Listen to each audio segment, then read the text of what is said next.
The news at noon starts right now.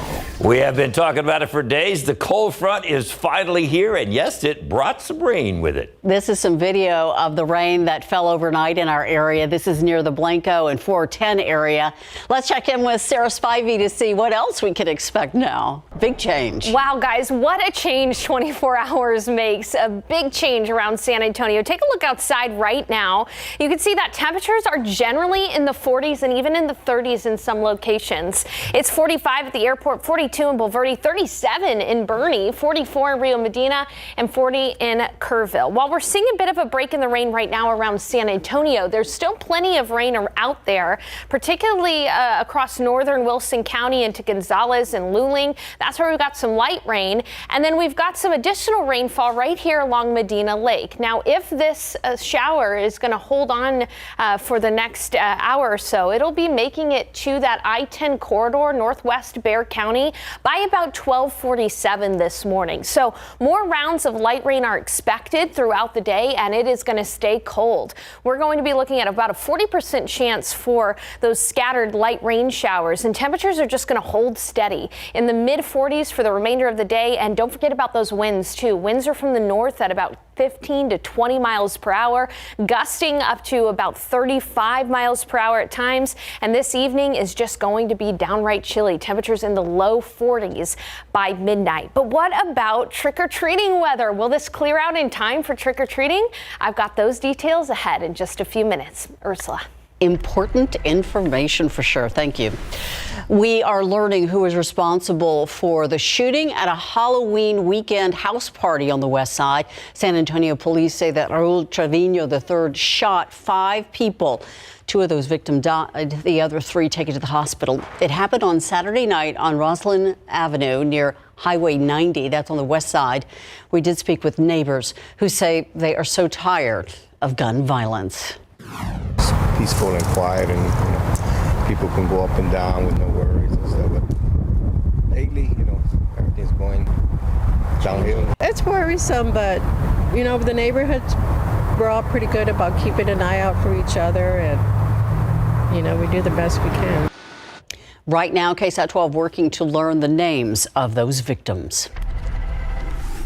Warning signs caught and missed by the community in Maine, where a gunman opened fire and killed 18 people. ABC's Rita Roy in Maine, where some harsh lessons are being learned about the suspect at the heart of that massacre.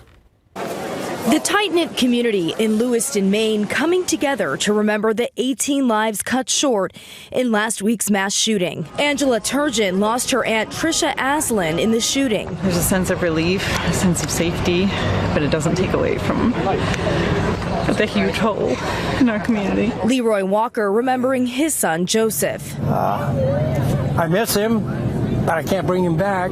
Late Friday, the suspect, 40-year-old Robert Card, found dead from what authorities say was a self-inflicted gunshot wound. The discovery came after a desperate 2-day manhunt. And we're now learning more about potential warning signs about the danger posed by the suspect that police may have missed that might have prevented the massacre. Last month, a Maine sheriff reportedly sent an alert to all law enforcement agencies in the state after sources say the suspect threatened to shoot up an Army Reserve Center. We paid attention to it, kept an eye on the area. The guy never showed up down here, never had contact with him, no nothing. But the Lewiston police chief telling ABC his department never received any notice. This just came to my knowledge that that there was supposedly some reports made. It is concerning to me. Also, Lewiston City Council president and gun shop owner Rick LaChapelle says in August, the alleged shooter was turned away from buying a silencer for a rifle after he checked yes on his application when asked whether he'd been committed to a mental institution. We did what we were supposed to do and hopefully saved a lot of lives. While he was turned away in that case, authorities say they haven't seen evidence the suspect was forcibly admitted to a mental health facility, meaning it wouldn't have shown up on a background check, preventing him from buying guns. Rena Roy, ABC News, New York.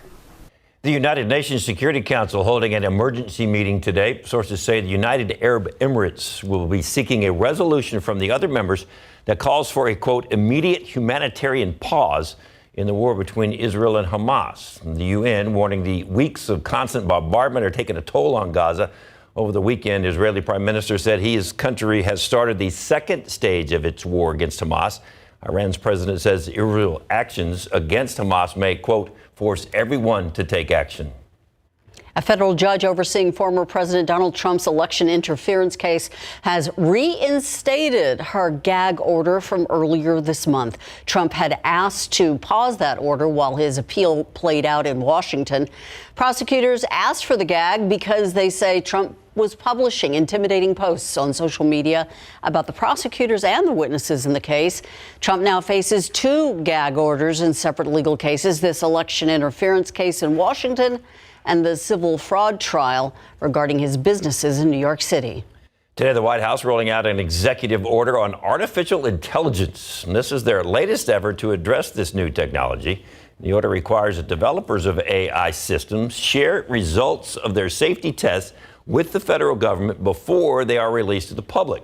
In addition, the Commerce Department will have to give a disclaimer for AI content to prevent fraud. The White House says Biden spent months consulting with world leaders and tech experts to come up with the order. Hollywood studios say that they are now seeing some progress in their talks with striking actors. The New York Times says the two sides getting a little closer on pay raise issues, but there are some major issues still to be resolved, including the use of artificial intelligence. And auto workers are stepping up their strike against the last of Detroit's big 3 without a contract deal. Over the weekend, the UAW extended its strike to a major engine plant for GM. Both Ford and Stellantis have reached tentative contract deals with the union, which began its walkout last month. If you think it's too cold for trick-or-treating tomorrow, there's still some stuff you can do in the name of Halloween fun and games. The video games of the season next. And it was Victor Wembanyama's first regular season road trip. Look at it this way. Nowhere to go but up for him and his teammates.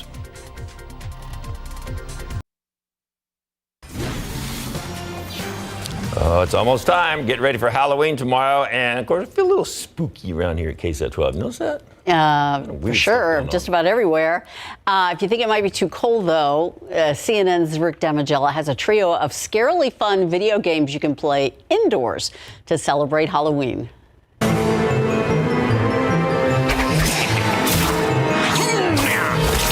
Think your job is tough? Imagine being the CEO of Death Incorporated. That's who you play as in Have a Nice Death. The 2D action game puts you in the robes of death, culling run-amok employees and department heads of his company.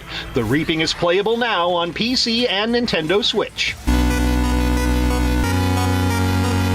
H.P. Lovecraft's cosmic horror meets 1-bit graphics and chiptunes music in World of Horror. The retro RPG drops players into a seaside Japanese town where Lovecraft-inspired entities terrorize the population. Players can unleash World of Horror on their PC, PlayStation, and Nintendo consoles.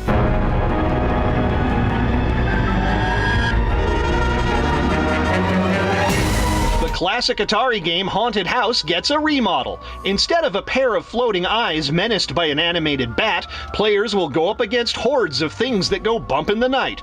Gamers can explore Haunted House now on current generation game consoles, PC, and on Atari's modern VCS system. Leveling up in Hollywood, I'm Rick Damigella.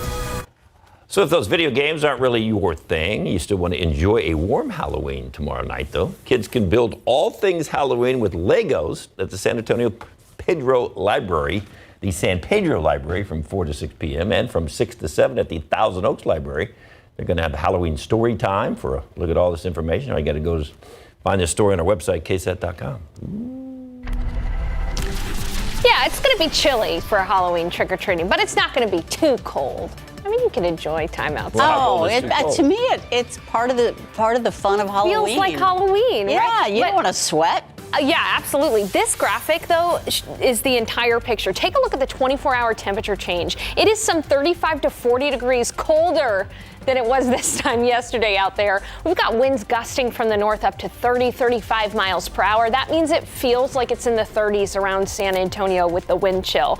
So here's what we're going to talk about in the forecast. Winds going to be gusty until midday tomorrow. As for trick-or-treating, chilly near 50 degrees, but we will see clearing skies. And then finally, one thing I want to focus on, if you live up to the north in the hill country, there will potentially be a light freeze Wednesday morning. So there's a lot to unpack in the forecast. I've got detailed forecasts on that trick-or-treating forecast coming up in just a bit.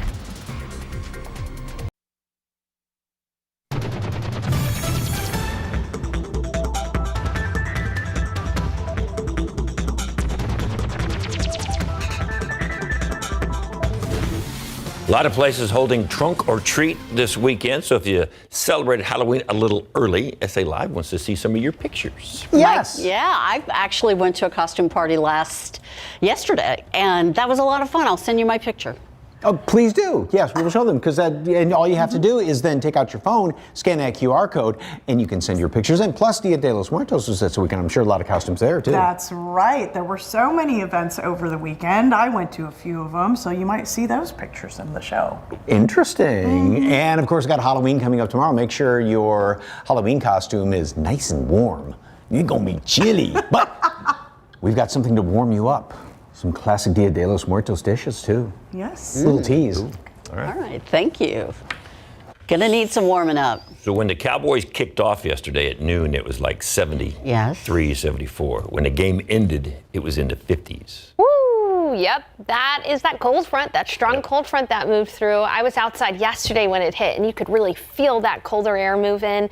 We went from 80s to the 40s in the span of a few hours. And speaking of the 40s, that's what we're going to be for the remainder of the day. We've got a chance for light rain throughout the day.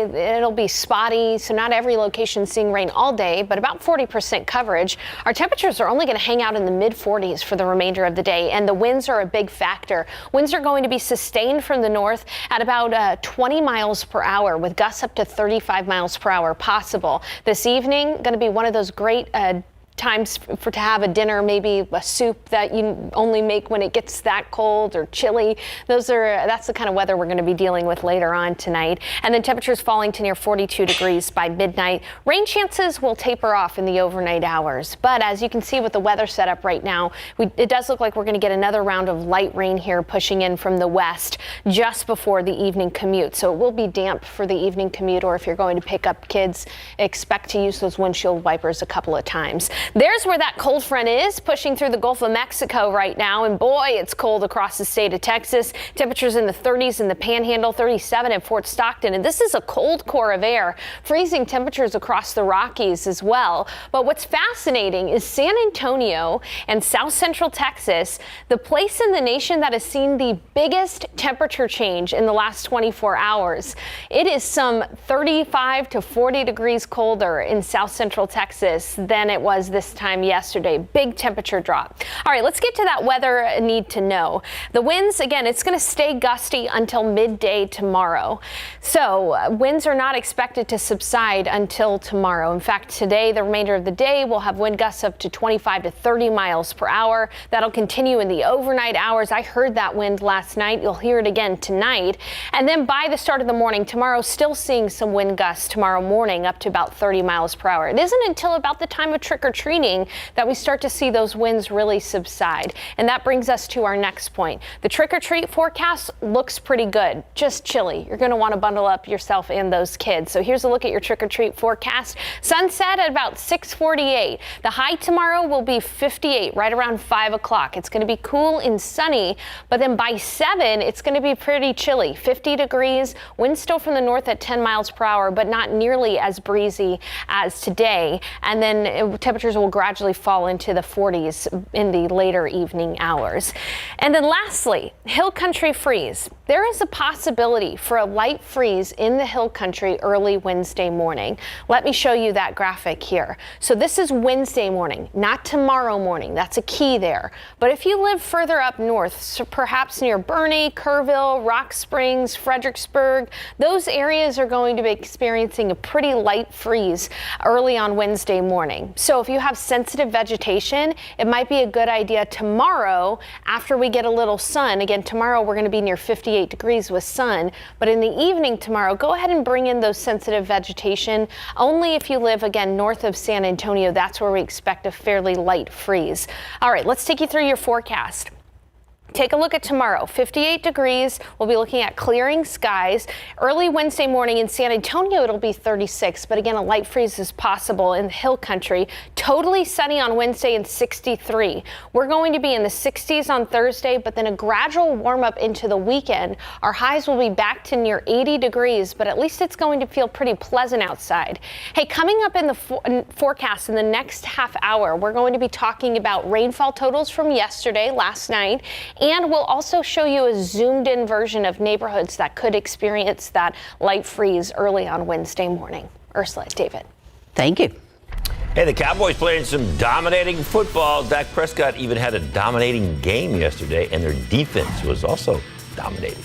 Texans with a chance to get above 500 against the worst team in the NFL. How'd they do? Coming up. Spurs' first road trip for the regular season almost looked like these guys never been away from home. They were in LA to take on the Clippers, and yes, former Spurs Kawhi Leonard, he's still there. Late first quarter, Spurs down 8. Wembanyama over to Charles Bassey. Bam, that's nice. 23-17 after 1 second quarter. Watch Wemby with a little spin, shot off the glass like that too. That's nice. Everything going right for the Clippers though. How about Russell Westbrook in the corner for the 3? Oh, man. Then right before half, Westbrook again from the corner for the 3. Ouch. Clips by 19 at halftime. Spurs turned it over 15 times in the first half. Can't do that. Second half, the Clippers set sail. Kawhi all alone, corner for the 3. He had a game-high 21. Zach Collins got in some action in the third with turnaround jumper. That was nice. He had 9 points. Spurs had a lot of nice stuff, but it wasn't enough. George spotting up for the 3. He had 19. Russell Westbrook also finished with 19. The Clippers shot 52% from the field. The Spurs gave up 34 points off of a total of 25 turnovers. The Clippers led by as many as 41. They win by 40, 123-83. The Silver and Black are now 1-2 on the season. So forget that one. Move ahead. It's the Phoenix Suns coming up tomorrow night, then the Phoenix Suns coming up Thursday. So they got back-to-back with the Phoenix Suns, and then they come back home for a 1-game homestand with the Toronto Raptors next Sunday. Football coverage brought to you by Davis Law Firm. And the Cowboys trying to get on a roll and follow up that win over the LA Chargers almost 2 weeks ago with another California Dreamin' victory, hosting the Rams, sandwiched in between a bye week. So had extra time to prepare. First quarter, Dak Prescott, Jake Ferguson. Look at that pass and catch. Sweet. 18-yard touchdown, 7 up to Dallas. Right before the end of the quarter, Dak gets sacked for the 3rd time in a game. So Dallas had to go with their kicker. It's now 10-3. Next possession for the Rams, Matthew Stafford picked off by Darren Bland, and there he goes. 30 yards for the return. 17-3 Cowboys, his 3rd pick 6 of the year. Second quarter, Cowboy Sam Williams blocks the Rams punt. Ball goes out of the back of the end zone. That's a safety. Cowboys get 2 points and the ball back. Dak with one of his best games of his career. On the money to CeeDee Lamb in the end zone for the touchdown. These two weren't done, having some fun. 2 minutes before the half, Dak gets pressured, but he finds Lamb again. This is a wide open 22-yard touchdown. Cowboys up 33-3 at halftime. Dak got the sit in the 4th. He was 25-31, 304 yards at just the 1 pick. Cowboys win it 43-20, improving to 5-2 on the season. They are 3 at home, and these days, that is huge. That's what they'll tell you. If you can control home field, you guaranteeing yourself a spot in the playoffs. So, we just want to make sure, like, anybody that comes in here already know our mission. It does push us to 5-2, and winning at home is really one of the oldest formulas in pro football. If you take care of your home turf, you win your home games. You're going to probably be where you want to be at the end of the year. We got to do better on the away games. Obviously, everyone knows home field advantage is a real thing. So we got to keep winning. We got to keep being consistent. We can't just do it 1 week and not the next. It has to be consistent. So this would be a great opportunity to go show that. All right, so let's see what they can do on the road, because Sunday, look who they play on the road at 3:25. It's the Cowboys and the Eagles. The Eagles are 7-1, the only team in the NFL with just 1 loss. They got away with one yesterday against Washington. So the Cowboys cannot do what they did in San Francisco. They're going to come out and play a lot better this Sunday against the Eagles. We'll see. All right, the final score for the Texans yesterday, the Panthers, the worst team in the league, no wins. They ended up getting a walk-off field goal and beat the Texans 15-13. And what's coming up next for the Texans? They will host the Tampa Bay Buccaneers. That's coming up at NRG Stadium Sunday at high noon. All right, the World Series continues tonight with Game 3. Remember, the Rangers took Game 1. Arizona bounced back and took Game 2, both of those in Arlington. So now the series is in Arizona. Tonight is Game 3. Tuesday and Wednesday, 4 and 5. If they need 6 and 7, those will be back in Arlington. We'll see how it goes tonight. So Rangers got to bounce back. They got pounded pretty good in Game 2. So, They will. all right. I'm optimistic. A local organization that represents hundreds of businesses has a brand new leader. What he has got to say on this weekend's leading essay. But First Metro Health has some simple steps for you that you can take and to be extra safe at Halloween. What families should look out for when they make their celebration safe and special.